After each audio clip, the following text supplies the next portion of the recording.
কোন শহর কোন শহর কোন শহর কোন শহর মারামারি হানাহানি যন্ত্রণা মাস্তুল ঘিরে রাখে হয় না মারামারি হানাহানি যন্ত্রণা মাস্তুল ঘিরে রাখে হয় না বিজ্ঞাপনের ছবি আঁকতে গেলেই তারা রং খুঁজে রং আর পায় না এভাবেই বেড়ে ওঠে চাকা চাকা সাদা কালো গবর কোন শহর দরজা বন্ধ রাখুন, দরজা নক করে ভিতরে আসুন। নক করি, দেখি কে বেরোয়। কেউ কি আছো? কেউ আছে? ওমা কি এটা কার ঘরে আমরা? কি চলছে? যদি ঘুটঘুটে অন্ধকার, লাইট নেই তোমার ঘরে? না আছে, এটার মধ্যে একটা ফিল হয় না, এই যে এইটার মধ্যে একটা দারুণ ফিল হয়। তুমি কি করছিলে? এই যে শাড়ি গোছাচ্ছ? আমি শাড়ি কিনেছি একটা, সেটা আমি দেখছিলাম। কি শাড়ি কিনেছো? লাইটটা জ্বালাই আমরা। কোনটা এটা? বাবা ওয়ান টেক ওকে, ওয়ান টেক ওকে, তুমি পারবে। আমি আজকেই কিনেছি। বাহ, শুটিং এর মাঝখানে বেরিয়েই?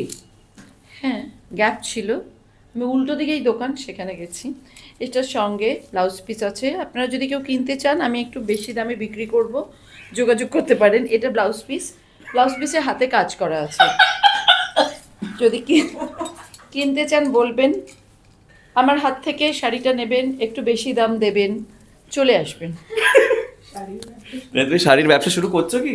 ভাই, পাশাপাশি কিছু একটা রাখা খুব দরকার। এগুলো শাড়ি? আচ্ছা, শাড়িটা তো ভালো, আমি তো বুঝি অন্তত শাড়িটা, মানে অভিনয়টার বাদে তো কিছু বুঝি না, তো শাড়িটা বুঝি, কারণ ছোটবেলা থেকে শাড়ি পরি।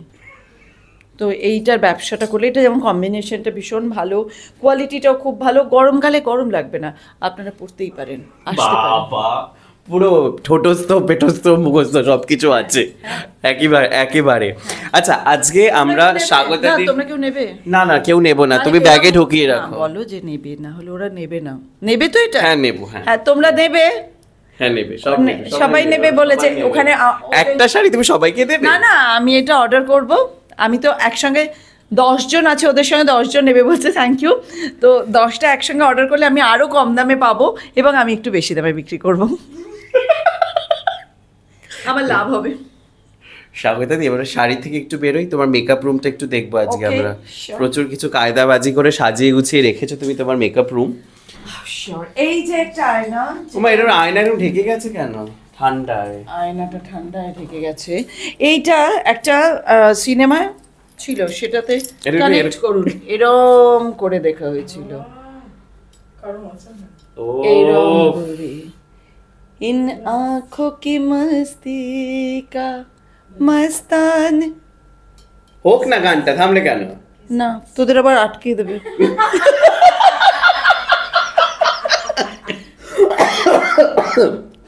বাবা, এটা রেখা ছিল। আপনারা বলুন তো কোন সিনেমা? ধুলো পড়া একটা আয়না। আমার সিনটা খুব প্রিয় ছিল। আচ্ছা, এখানে প্রচুর কিছু আছে। এখানে চশমা, বাবা চশমাই দু রকমের। এটা আমার নিজস্ব চশমা। এটা আমি বসে পড়ি, প্লিজ, ক্লান্ত হয়ে গেছো। এটা হচ্ছে মাঠানের চশমা, যেটা পরে একটা ব্যক্তিত্ব চলে আসে, আর চেনটা দিয়ে সেই ব্যক্তিত্বটাকে আমি আটকে রাখি, সেই জন্য চশমার সঙ্গে ব্যক্তিত্ব দেয়া। আর আছে এখানে হেডফোন থাকে, মাঝে মাঝে যখন খুব নিজের মতো কিছু শুনতে হয়, বেশিক্ষণ শুনি না, মেকআপ করতে করতে যখন কথা বলি কারোর সঙ্গে ফোনে, তখন এটা নিই। আর আছে, আর এটা এত জল খাও? এটা ক লিটার জল ধরে? এটা 1200। আমি 3 বার এটাকে খালি করি। ও, কায়দার বিষয়টা। কালারটাও বেশ ভালো। হ্যাঁ, থ্যাংক ইউ। আমি ভীষণ স্বাস্থ্যসম্পন্ন একজন মানুষ। এবার এই যে একটা ছোট্ট জিনিস ক্যারি করতে সুবিধা হয়, ব্লুটুথ স্পিকার। হ্যাঁ, ওর মনে হয় খারাপ হয়ে গেছে। Welcome to MC Music World. তুই বন্ধ রাখো। Music world. তো এটা খুলে আমি গান শুনি। হ্যাঁ, এখানে বড় বাচ্চা, মেজো বাচ্চা, ছোট বাচ্চা আছে। বাবা, তো প্রচুর গাছ। গাছের কোথা থেকে? স্টুডিও থেকে তুলে আবার এখানে পুঁতে দিয়েছো? এইটা বাড়ি থেকে এনেছি আমার। এই দুটো স্টুডিও থেকে তুলিনি, চুরি করেছি। ও আচ্ছা, আর বোতলগুলো? বোতলগুলো বাড়ি থেকে আনা। বাড়ি থেকে আনা। আর লাইটস এগুলো কি তুমিই লাগিয়েছো? এটা এইগুলো- সাজানো না, গোছানো? এইগুলো আমি মানে যুধাজিৎ কিনে দিয়েছে, আমি অর্ডার করেছিলাম অনলাইনে, পয়সা দিয়েছে, ও নিয়ে দিয়েছে। আমাদের আর্টের একটি ছেলে এবং আমাদের যিনি মেকআপের যিনি বস প্রবীর বাবু, ওনার আমার এখানে কোনো কাজ থাকে না এইগুলো ছাড়া, উনি এই লাইটটা এরকম করে দিয়েছেন। উনি মেকআপ করেন, মেকআপের বস, খুব সুন্দর মেকআপ করেন, কিন্তু উনি এটা মানে আমার স্ট্যান্ডার্ডটা এত হাই যে উনি এসে লাইটটা সেট করে দিয়েছেন। এবং আমাদের সেটের একটি ছেলে আপনি বসে কথা হ্যাঁ বলিয়ে বল। এইটা করে দিয়েছে। এই যে বসো। ধূপদানি আছে, আমার খুব ভালো লাগে ধূপের গন্ধ, কর্পূরের গন্ধ। হ্যাঁ, তোমার ঘরে ভীষণ সুন্দর ঢুকলে পরেই যেটা পাওয়া যায় সেটা হচ্ছে কর্পূরের গন্ধ, যেটা ভীষণ মুড লিফটার হিসেবে কাজ করে অ্যান্ড নেগেটিভিটিকে ভীষণভাবে দূরে রাখে। তো তুমি কি সেই কাজগুলো ভীষণ বিশ্বাস করো এগুলো? না, আমার ভালো লাগে, ভালো লাগে। মানে ধরো উচ্ছে খেলে শরীর ভীষণ ভালো লাগে, আমার ভালো লাগে না, আমি খাই না। ও আচ্ছা। এটা আমার ভালো লাগে গন্ধটা। এটা যে শ্যুট না করতো, প্রচুর পজিটিভিটি দেখালো, আমি পারতাম না। কালকেই তেঁতোর ডাল হয়েছে বাড়িতে, 6টা উচ্ছে দিয়ে দিয়েছে। আমি বাড়ি থেকে রান্নার দিদিকে বললাম, তোমার সাহস হয় কী করে, তুমি তো জানো আমি উচ্ছে খাই না, মেরে ফেলতে চাও আমাকে, বলো উচ্ছে খেলে তো ভালো, আলাম তোমার ভালো, আমার নয়। তো মানে ভালো হয় বলেই আমি করব তা নয়। আচ্ছা স্বাগতি, তোমাকে টেলিভিশনে আমরা ভীষণ নেগেটিভ চরিত্র হিসেবেই দেখেছি, যে ভীষণ মানে চোখ মুখ বিভিন্ন কায়দাবাজি আছে তার, এখানে একটু পজিটিভ, কিন্তু তার পিছনে এই যে একটা ভীষণ হাসি খুশি একটা মানুষ, যে ভীষণ হাসায় কথায় কথায়, এটা তো আমরা কেউ জানতামও না, দর্শকও হয়তো জানতো না। মানে কি করে, মানে পুরো এই ব্যাপারটা তোমার মধ্যে এই যে পুরো জিনিসটা রয়েছে, মন খারাপ হয় কোনো সময়? মন খারাপ কেন? না, মন খারাপ হয় ইন দ্য সেন্স যে মুড সুইংস হয় ডেফিনেটলি, কিন্তু মুড সুইংস হলে পরে how you deals with it, কারণ তুমি তো ভীষণ হাসি খুশি একজন মানুষ। আমি তো হেসেই থাকি, আমি ট্যালেন্ট। কিন্তু স্ক্রিনে যেটা হয়েছে আমরা দেখে এসে ভীষণভাবে নেগেটিভ, সেটা তো কোনোভাবে তোমার উপরে এমফাসাইজ হয়ে যাচ্ছে না, ভীষণভাবে চেপে বসছে না, বাট তোমার মধ্যে যে পজিটিভ অরাটা রয়েছে, সেই পজিটিভ অরাটাকে তো সবসময় পজিটিভিটির মধ্যে আমরা থাকি না, বিভিন্ন রকম অ্যাম্বিয়েন্সের মধ্যে দিয়ে আমরা যাই, যেটা ভীষণ নেগেটিভ অনেক সময় যায়, হয়তো আমরা ডাউনও ফিল করি। তো সেই সময় how just lifted up, like তোমার যে ভিতরের সত্তাটাকে হাউ ইউ লিফট আপ? দেখো, আমি একটা ছোটবেলা থেকে, সবাই জন্মায় না, আমি একটা ট্যালেন্ট নিয়ে জন্মেছি, যে আমার অনেক কিছু আমার গায়ে লাগে না, মানে সত্যি কথা, আমি জীবন দিয়ে শিখেছি সব কিছু গায়ে নিতে নেই, বা বাবাও শিখিয়েছে, সবটা যেটা তুমি নয়। একবার একটা থিয়েটারে কোনো একটা কারণে, তখন সবে আমি সায়কে ঢুকেছি, তো তখন কিছু একটা কথায় কারোর খারাপ লেগেছিল, তো আমি খালেদ চৌধুরী, যিনি উনি আমার প্রায় গুরু বলা যায়, আমার পথপ্রদর্শক বলা যায়, তো ওনার কাছে গিয়ে বলেছিলাম আমার এরকম হয়েছে, বলছে যে দুটো জিনিস মাথায় রাখবে সারা জীবন, তুমি যদি এই কাজটা করে থাকো তাহলে তোমাকে কেউ খারাপ বললে ইউ ডিজার্ভ ইট, যদি তুমি না করে থাকো গায়ে লাগছে কেন। ওই যে মহামন্ত্র দিয়ে দিয়েছে, মহামন্ত্র, আমার গায়ে লাগবে কেন, আমি তো করেই নি বিষয়টা, আমি তো নেই। আমি ধরো আজকে তোমার বাড়িতে গেলাম না, তুমি বললে তোমার বাড়ি থেকে তোমার এই লাল সুন্দর চশমাটা আমি চুরি করেছি, আমি তো যাইনি। আজ বাদে কাল তুমি কিন্তু জানবে, সিসিটিভি যেই চেক করবে দেখবে যে ও মা, স্বাগতাদি তো নয়, স্বাগতাদির মতো দেখতে আরেকজন এসেছিল, আমারই ভুল,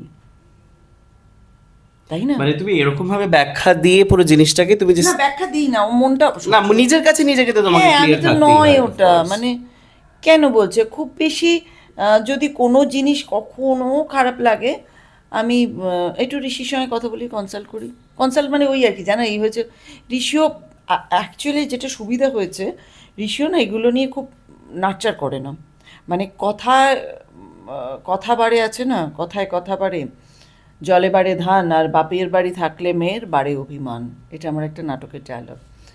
তো এই কথায় কথা বাড়ে, এটা আমি যদি ও আমার সঙ্গে খুব পার্টিসিপেট করতো, বলতো যে না এটা হয়েছে, তাহলে ও কী বললো সে কী বললো, তাহলে আরও বাড়তো, উইকেন্ড প্রথমেই মাটি চাপা দিয়ে দেয়, ও হয়েছে ভুলে নিয়েছ, মন খোলসা হয়ে গেছে, চলো পার্টি করি, চলো ওই করি, আচ্ছা এই করি, এই গানটা শুনি, এই সিনেমাটা দেখি, বা কিছু না হলেও হয়তো এইটা কিনতে হবে, ওটা কিনতে হবে, ওখানে কার্ডটা খসে গেছে, বাবার এই ওষুধটা শেষ, এটাই তো জীবন, ওগুলো তো করতেই হবে, কথাটা বাড়তে দিলেই বাড়ে, আমি বাড়াই না। কারণ জানো তো, অনেক কাজ করার জন্য পৃথিবীতে এসেছি, অনেক পুণ্য করলে মানুষের জীবন পাওয়া যায়, এবং দেখো আমরা এখানে যারা আছি সবাই একটা কাজের সুযোগ পাচ্ছি, কত লোক সুযোগ পাচ্ছে না। তাই আমি ফালতু জিনিসে সময় নষ্ট করবো কেন? তোমার সঙ্গে আমার বন্ডিং ভালো, চল চল একদিন পার্টি করি, চল একদিন খাওয়া দাওয়া করি, অনেক হেলদি, অনেক হেলদি। আর যার সঙ্গে বলছে না কাজের সম্পর্ক, শুধু কাজের সম্পর্কই থাক, হাসি তুমি মুখে। কি বুঝতে পারো কোনো সময় কোনো মানুষের ভাইবস, হয়তো এর সময় হয় না যে মানুষের ভাইবসটা দেখে তুমি বুঝেছো না এর সঙ্গে না আমার ঠিক জমবে না, বা এর সঙ্গে ভাইবসটা দেবে, হয়তো প্রথম দিন দেখা তাতেই বেশ মনে হলো না বেশ অনেক বছর ধরেছে না, এগুলো নিশ্চয়ই তুমি ফিল করতে পারো হ্যাঁ, মানুষ হ্যাঁ, হিসেবে এতদিনে। একদমই তাই, একদমই বুঝতে পারি। তবে এমনও অনেক সময় হয় যে হয়তো প্রথমে দেখতে পারছিল না, ধীরে ধীরে একসঙ্গে 1 বছর ধরো যখন কাজ করব অ্যাডজাস্ট হয়ে যায়, বা অ্যাডজাস্ট করে নিই। অনেকটা বয়স হয়ে গেছে তো ইন্ডাস্ট্রিতে, কাজের জায়গায় দেখলে বোঝা যায় না। তো আমাদেরও একটা দায় থাকে যে একটু দায়িত্ব নাও, একটু অসুবিধাটা বানিয়ে নাও। অনেক ফেসিলিটিসই তো পাই, একটা ঘর পাই, এসি পাই, খেতে পাই, চা পাই, পাইয়ের জিনিসটা অনেক বেশি। মাস গেলে টাকা পাই, কিছু স্পেশাল ট্রিটমেন্ট পাই, আর কি চাই?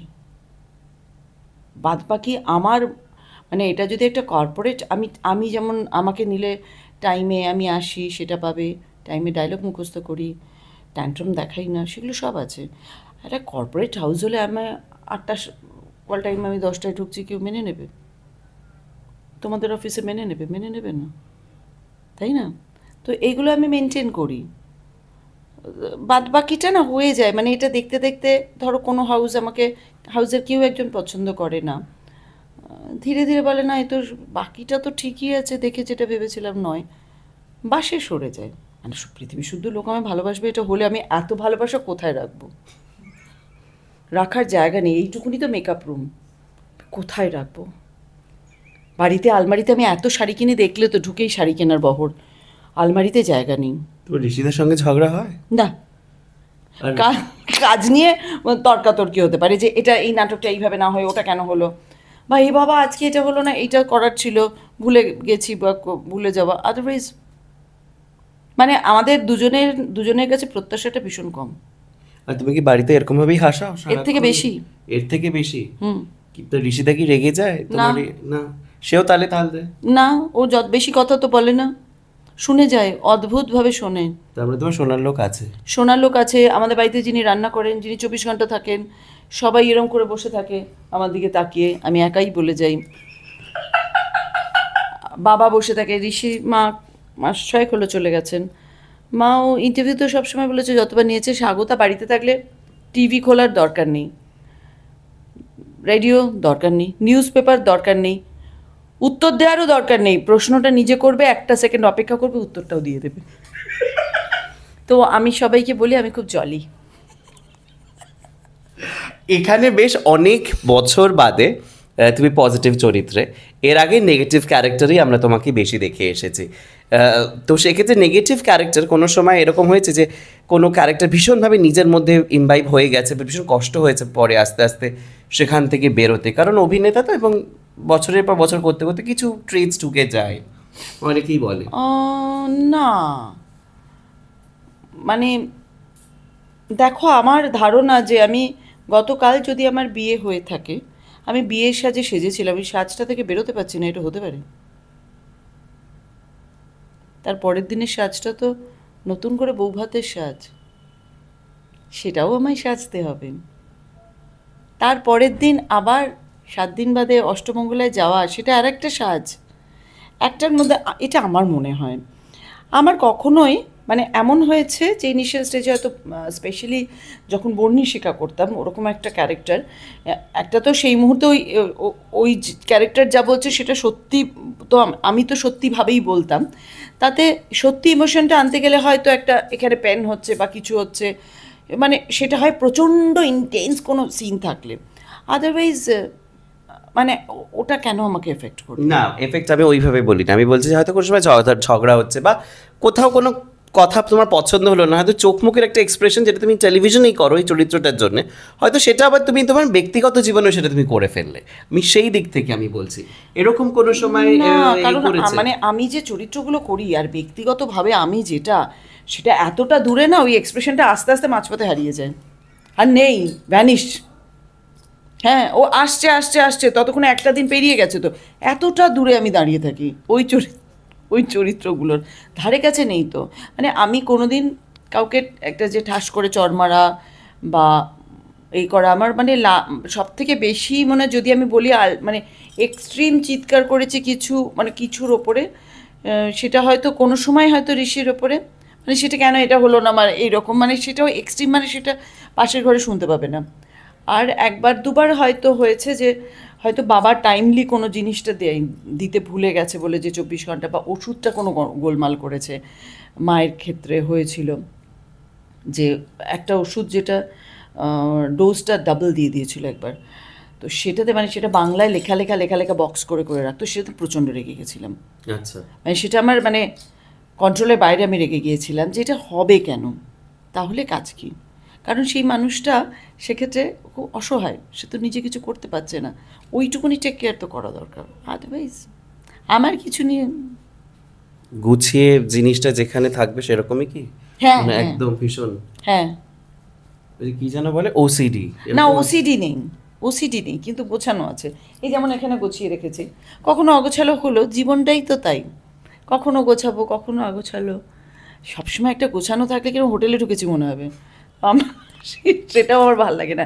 মাঝে মাঝে ঘরে ঢোকার পর দেখবে এরকম জামাটা একদিকে এরকম কাত হয়ে ঝুলে আছে, তুমি খাটে শুলে দেখলে জামাটা আমাকে দেখছে, তোমায় টানছে কিন্তু ওটা ভাঁজ করার জন্য, শুয়ে পড়লে এই যে একটা টানাটানির যে আনন্দ বেদনা, সেটা তো অনুভবই করা যাবে না পুরোটা গোছানো থাকলে, খুব বোরিং না?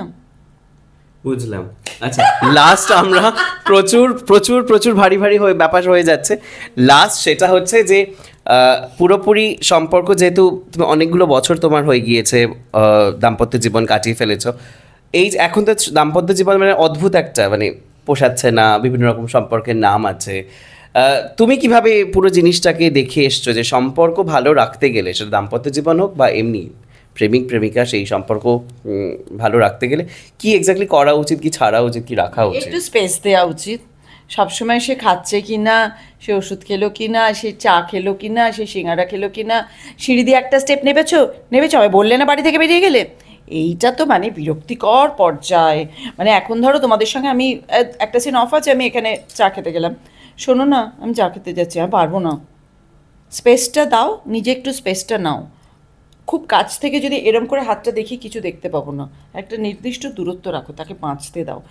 বিশ্বাস করো, পেছনে বডির মধ্যে তো সিসিটিভি লাগিয়ে দিও না, কোথায় যাচ্ছে ও, তার কী করলো কী বললো, সবটাতেই সন্দেহ করতে করতে না সত্যি হয়ে যায় ওটা, মানে সন্দেহটাই এখন বোধহয় বেশি হয়ে গেছে সেই কারণে। আর বিশ্বাস করো, একটু স্পেস দাও, দেখবে নিচে শান্তিতে আছে। সব কিছু জানতে, পৃথিবীর সব কিছু জানতে নেই,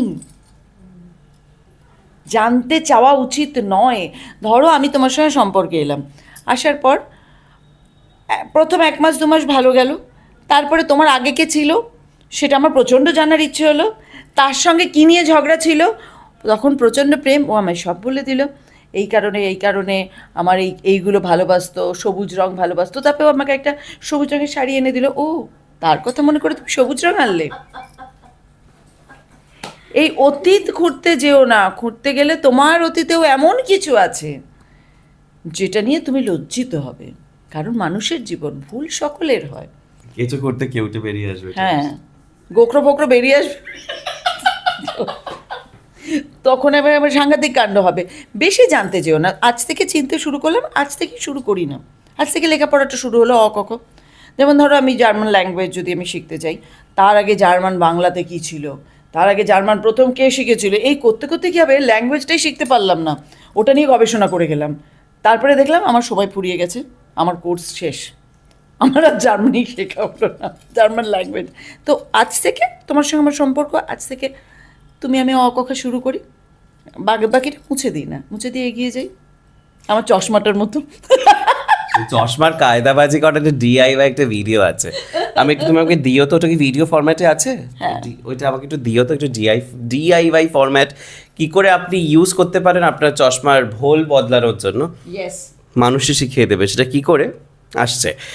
একদম শেষে সেটা হচ্ছে অরিন্দম শীল একটি বক্তব্য রেখেছিলেন যে যারা আরজি করের প্রতিবাদে যারা নেমেছিলেন, যে সকল অভিনেতারা যারা নেমেছিলেন তারা নাকি মোবাইল নিয়েছে, তারা নাকি টাকা নিয়ে প্রতিবাদে নেমেছিলেন। তোমার এটা নিয়ে কিছু বক্তব্য? এই সত্যি কথাটা উনি কোত্থেকে জানতে পারলেন, এটা আমার জানার খুব ইচ্ছে আছে। আমার অ্যাকাউন্টে একটা টাকা মনে হয় ওনার অ্যাকাউন্ট থেকে ঢুকেছিল না যাওয়ার জন্য, তো সেটা তো আমি এই কারণে বুঝতে পারিনি, তবে ব্যাক করেছিলাম টাকাটা। তো এত টাকা কে দিল? সব থেকে বড় কথা, অনেক অভিনেতা অভিনেত্রী তো নেমেছিল এবং সবাই ঠিক স্বাগতা মুখার্জি নয়, স্বাগতা মুখার্জি এখানে থাকলে এরম জায়গায় যেসব অভিনেত্রী আছেন অভিনেতা আছেন তারাও গিয়েছিলেন। তো তা এত টাকা দিতে পেরেছে, কারা দিয়েছে? তোমাদের কাছে তো অনেক খবর থাকে। সব থেকে বড় কথা, বিশ্বাস করবেন না কথাগুলো।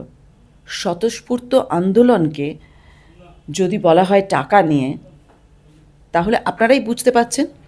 নিজেরা সাবধান থাকবেন। প্রতিনিয়ত কিন্তু আমাদের চোখ ঘোরানোর চেষ্টা হচ্ছে, প্রতিনিয়ত চোখ ঘোরানোর চেষ্টা হচ্ছে। এটা আমার মনে হয় এটা একটা চোখ ঘোরানোর চেষ্টা। প্রচুর অভিনেতারা অভিনেত্রী রেগে যাবেন, কিছু বাকবিদানটা হবে, মাঝখানে অনেক ঘটনা ঘটছে আমরা দেখছি না, কিন্তু সেগুলো আই ওয়াশ হয়ে গেল। সাবধানে থাকবেন, চোখ খোলা রাখবেন। বেশ, যেতে যেতে একটা গানে গানে যদি কিছু একটা শেষ করি আমরা। গান, এখনকার গান গাই। এ কোন শহর, এ কোন শহর, এ কোন শহর, এ কোন শহর, মারামারি হানাহানি যন্ত্রণা মাস্তুল ঘিরে রাখে হায়না, মারামারি হানাহানি যন্ত্রণা মাস্তুল ঘিরে রাখে হায়না, বিজ্ঞাপনের ছবি আঁকতে গেলেই তারা রং খুঁজে রং আর পায় না, এভাবেই বেড়ে ওঠে চাকা চাকা সাদা কালো গবর। এ কোন শহর, এ কোন শহর, এ কোন শহর, এ কোন শহর, এ কোন শহর। বেশ, প্রশ্নও ছুড়ে দিলেন, উত্তর আপনাদের উপরে। আর এরকম নানান এন্টারটেনমেন্টের রেগুলার ইন্টারভিউজ রোজ পেতে হলে অবশ্যই চোখ থাকবে বল নিউজে, কারণ খবর এখন এখানেই।